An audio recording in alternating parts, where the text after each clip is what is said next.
දුර්ලභෝ manussත්ත පටිලාභෝ කියලා ධර්ම උගන්වනවා. කන කැස් බෑවෙක් වියසුදුරෙන් මොකක් බලනවා වගේද? අහස බලනවා වගේ. වියගහ කියන්නේ මොකක්ද? ඔයත් දැකලා තියෙනවද? ඔව් වියගහ කාගේද බඳින්නේ? හරක්ගේ. කඩේනේ කියන්නේ කොහෙද ඒකේ? කරත්තේ තියෙන්නේ. ඔව් වියගහට මෙහා පැත්තේ තියෙන්නේ මොකද්ද? හරක වියගහෙන් එහා පැත්තට යනවට ඒකට දාලා තියෙන්නේ මොකද්ද? ඒකටත් යකඩ ඇණයක් දානවා. හරකගේ බෙල්ල අනිත් පැත්තට එන්නේ නැති වෙන්න. වියගහට ගන්න මොන ලීයක්ද? නිකන් මේ එලේ තියෙන එහෙම ලීයක්ද? නෑ හොඳ හයිය ලීයක් ගන්නවා. ලීය පදම් කරනවද නැද්ද?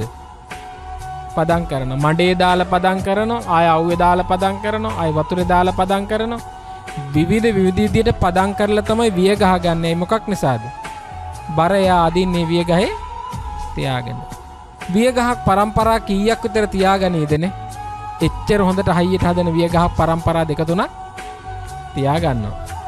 ඒ වියගහ ගෙදරක තිබිලා කානුවකට ගිහින් ඇලකට ගිහින් ඇලෙන් ගංගාවකට ගිහින් ගංගාවේ මෝයකටට ගිහින් මෝයකටෙන් මහ මුහුදට ගිහින් මහ මුහුදේ මැද්දේ තියෙන්න නම් වෙන්න පුළුවන් දෙයක්ද?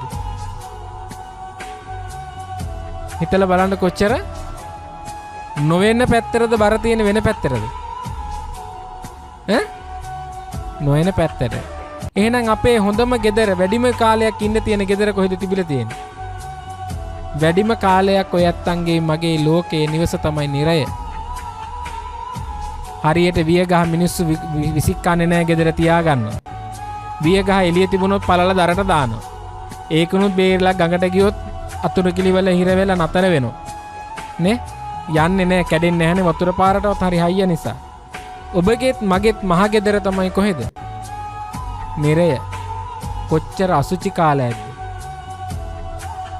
කොච්චර මූත්‍රා බීලයක්ද? කොච්චර අනුන් නාන වතුරවල් ගොඩේ ඉඳලා ඇද්ද? කොච්චර දොරමුළු වල ඉඳලා ඇද්ද? කොච්චර निराහාරව ඉඳලා ඇද්ද? කොච්චර අපි ඇඳුමක් නැතුව ඉන්නේ ඇද්ද? කොච්චර කුසුණු එකක් ලැබලා ඇද්ද? කොච්චර නහරවල් එළියට ඉලිප්පෙච්ච പ്രേත ලෝකවල ඉපදිලා ඇද්ද? තිරිසන් ආත්මවල බල්ලෝ වෙලා කොච්චර ඉපදිලා ඇද්දනේ? අලිකොටු වලස්සු වෙලා කොච්චර ඉපදිලා ඇද්දනේ? වතුර බිබී ඉන්නකොට කොච්චර සත්තු අපේ බෙල්ලට පැනලා කාලා මරාගෙන ඇද්දනේ? ඕනතරම් සත්ත්ව ලෝකේ වෙලා නැත්? වෙලා තියෙනවනේ. අම්මා උදේට දරුවෝ ටික වදලා ඉන්නවා පූස් අම්මා. මෙන්න හවස් වෙද්දී ඒ ටික ඔක්කොම කාලා. අපේම ගෙදර අපි දැක්කේ නැද්ද? දැක්කනේ. අපේම ගෙදර හදපු බල්ලා පැටව දාලා මෙන්න රෑ වෙලා එළි වෙනකොට පැටව ටික කාලානේ. එක්ක බෙල්ල විතරක් තියෙන එක්ක කකුල විතරක් තියෙනවා. අපි අඳෝ අයියෝ කියලා බැලුව බිම්බලා ගත්තනේ. අපි ඔය තැන ඉපදිලා නැද්ද? අපි ඔය තැන ඉපදිලා තියෙනවා. කොච්චර ගිනි අඟුරු ගොඩක දැවිලා ඇද්දනේ? කොච්චර අඳෝනාවල් නගලා ඇද්දනේ? බුදුහාමුදුරුවෝ කියනවනේ මහණෙනි අනමතග්ගෝ අයං බෙක්කවේ සංසාරෝ පුබ්බා කෝටීන පඤ්ඤායති.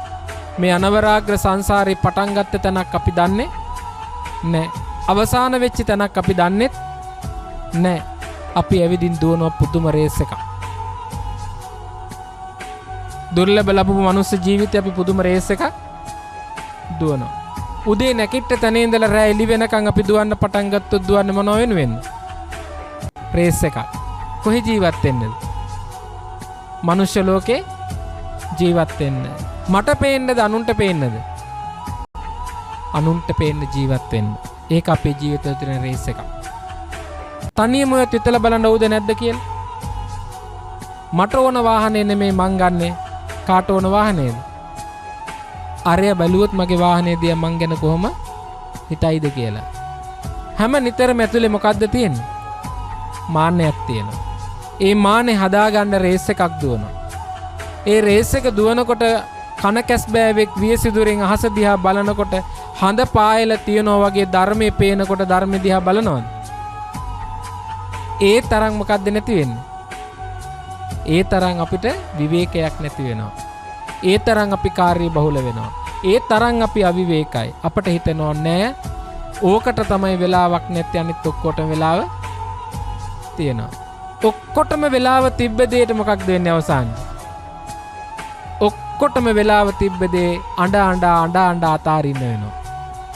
ඔක්කොටම වෙලාව තිබ්බ දේ අතහරින්න වෙනවා. හැබැයි hina වෙලා අතාරීද අඬ අතාරීද?